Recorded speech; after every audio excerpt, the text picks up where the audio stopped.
33쪽의 진술서 공개, 유동규라는 존재. 이재명 대표는 나름 진술서에 조목조목 반박을 했습니다. 어떤 내용일까요? 배임 혐의와 관련하여 검찰 대장동 일당에 7,886억을 몰아주고 1,822억만 성남 도계공이 환수를 했잖아요. 그래서 엄청난 피해를 줬다. 하지만 이재명 대표 입장은 전혀 다릅니다.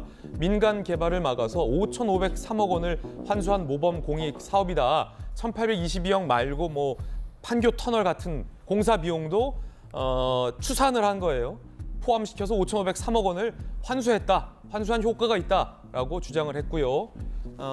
땅값 오를 걸 예상하지 못했다는 비난은 부당하다. 미래 경기를 예지하는 건 신의 영역이다. 라고 항변하기도 했습니다. 부패방지법 및 이해충돌방지법 위반 혐의와 관련하여 검찰 위례대장동 사업 정보를 민간업자들에게 유출한 거 아니냐. 그러자 유동규와 대장동 일당이 결탁했는지 나는 몰랐다. 그리고 유동규가 나에게 알릴 이유도 없다라고 반박을 했습니다. 유동규 전 본부장은 앞서 여러 인터뷰를 통해서 다 보고했다라고 주장하고 있죠. 이재명 대표의 답변과 유 전 본부장의 진술은 엇갈립니다. 부정처사 후 수뢰 혐의, 검찰 천화동인 1호 배당 수익 중 428억, 김만배 씨의 지분 중 절반 지급받기로 약속받지 않았냐. 이재명 대표 주장은 보도 전까지 천화동인 1호의 존재를 몰랐다. 내 거라면 김만배가 함부로 쓸 수 있겠냐라는 반문까지 있었습니다. 도시개발 전문가이기도 한 김연아 의원, 어떻게 보십니까? 이재명 대표의 답변서. 이재명 대표의 답변을 보면 두 가지로 요약을 할 수가 있는데, 첫 번째는 나는 모른다. 그다음 두 번째는 혹시 그런 게 있었다면 유동규가 자발적으로 한 행동이다. 이렇게 얘기를 하고 있죠. 그렇군요. 근데 저는 저 수익을 갖고 논하는 데 있어서 약간 착시가 있다고 생각이 됩니다. 지금 이재명 대표가 주장하는 것은 민간 개발은 무조건 나쁘고 공공이 참여한 것은 굉장히 선하다라고 하는 프레임을 갖고 접근을 합니다. 근데 민간이 했던 공공이 했던 여기서 전제 조건은 이익을 만들어주는 계획 변경, 즉 도시계획 변경이 있고 그것으로부터 발생하는 이익을 얼마로 추산하고 얼마를 환수하느냐가 되게 중요합니다. 예. 대장동 일당에게 굉장히 싼 값에 땅을 살 수 있는 권한을 줍니다. 그거는 민간개발 사업자로서가 아니라 성남도시공사가 사업자로 참여하면서 강제 수용권을 줍니다. 엄청난 권한을 주죠. 그런데 싸게 매수하게 합니다. 땅을 사고 난 이후에 도시계획 변경을 통해서 막대한 이익이 일어나게끔 합니다. 분양 경기가 좋아서 막대한 이익이 생겨났다. 이건 논의의 문제입니다. 어쨌든 이 계획 변경을 통해서 막대한 이익을 줬다는 것은 성남시가 관여한 것이고 거기에서 적정 이익을 확보하지 못한 것은 저는 성남시의 잘못이라고 생각이 됩니다. 계속 공공이 들어가서 얼마를 확보했다 그러는데요. 중요한 게 아니라 예를 들어서 100을 벌어서 우리가 50을 가져올 수 있었는데 이 비율이 아니라 특정 금액으로 이익을 확정합니다. 그러고 나서는 이익을 100이 아니라 300, 500으로 부풀려 주는 거죠. 그렇게 되면 비율로 따지면 가져올 수 있는 이익이 대폭 줄어들게 됩니다. 얼마나 계획적이고 얼마나 의도적이겠습니까? 그런데 일반 국민들이 도시개발 사업이나 이런 것들을 모르니까 무조건 공공이 들어가서 잘한 것처럼 이익을 가져왔으니까 손해가 아닌 것처럼 지금 굉장히 국민을 호도하고 있는 거죠. 김연아 의원님 주장이었습니다.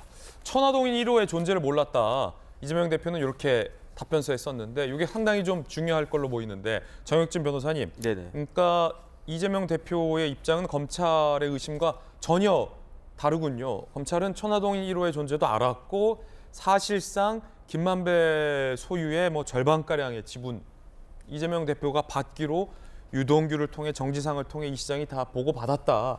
그 돈은 뭐 저수지였다. 이렇게 보고 있는데 이재명 대표는 거기까지 가기도 전에 천화동인 1호 몰랐다. 김만배가 내 돈이라면 어떻게 다 썼겠냐. 뭐 이런 주장이에요. 천화동인 1호가 제일 크리티컬한 포인트예요. 제가 봤을 때 개인적인 제 판단으로는 업무상 배임죄는 이미 제가 봤을 때 입증됐다라고 언론의 보도만으로도 이미 입증된 것으로 저는 판단을 하거든요. 그런데 거기서 하나 더 나간 게 뭐냐면 뇌물죄인데 428억. 428억을 아마 이재명 대표가 받지는 않았던 것 같아요. 하지만 뇌물죄라고 하는 것은 약속만 해도 이건 뇌물죄가 성립하는 거니까. 그런데 이 428억이라고 한 돈이 어디서 나왔습니까? 천화동인에서 나온 거거든요. 이 대장동 관련해 가지고 김만배 씨의 지분이 몇 프로냐면은 49.17%예요. 그 절반이 이재명 대표 측의 것이다라고 했고 그 돈이 뭐 이것저것 다 띄고 나가지고 남은 돈이 428억인데 만약에 이재명 대표가 천화동인 1호를 알았다라고 그 이야기를 하면 그때부터 이제 수세에 몰리게 된 그런 상황이기 때문에 그래서 그 33페이지 관련해 가지고 앞에 뭐 이런저런 뭐 이상한 이야기들 쭉 한 다음에 제일 먼저 나오는 게 대장동 관련된 의혹에 대해서 해명을 하는데 첫 번째 1번이 뭐냐면은 천화동인 1호 나는 몰랐다. 그다음에 이제 내용을 쭉 보시면 다 보셨겠지만 어떻게 되어 있냐면은 모모라고 합니다. 김만배는 모모라고 합니다. 유동규는 모모라고 합니다. 그렇기 때문에 나는 몰랐습니다라고 주장을 갖다가 했는데 그런데 이제 대장동 관련해 가지고 그 이해충돌 방지법 관련한 그 김만배 등의 공소장에 보면은 검찰에서 뭐라고 이야기를 했냐면은 이것과 관련 428억과 관련해 가지고 김만배가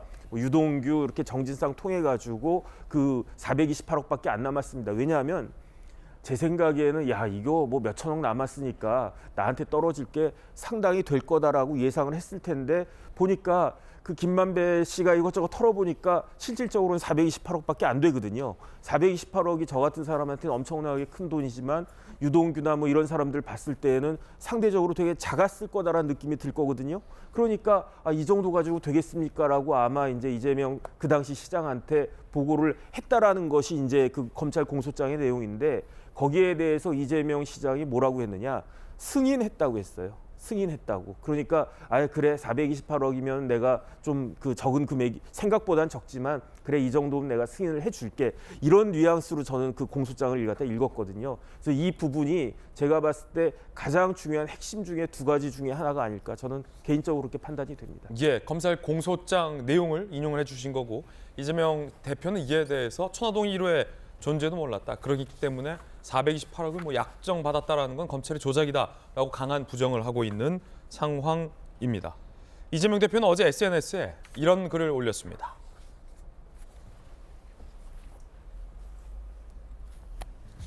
시장이 사장도 아닌데 5,503억밖에 못 벌었다고 배임죄라면 개발허가 해주고 한 푼도 못 번 양평군수와 부산시장은 무슨 죄냐라고 반문하기도 했습니다. 아까 여러 가지 검찰이 보고 있는 혐의 중에 이 민간 개발업자에게 개발 호재, 터널 정보 등을 사전에 이제 유출해 줬다라는 의혹도 포함되어 있습니다. 그와 관련해서 이 같은 범죄 행위를 몰랐다. 유동규와 대장동이 일당들이 결탁한 범죄 행위다라는 이재명 대표의 답변 내용도 살펴봤습니다.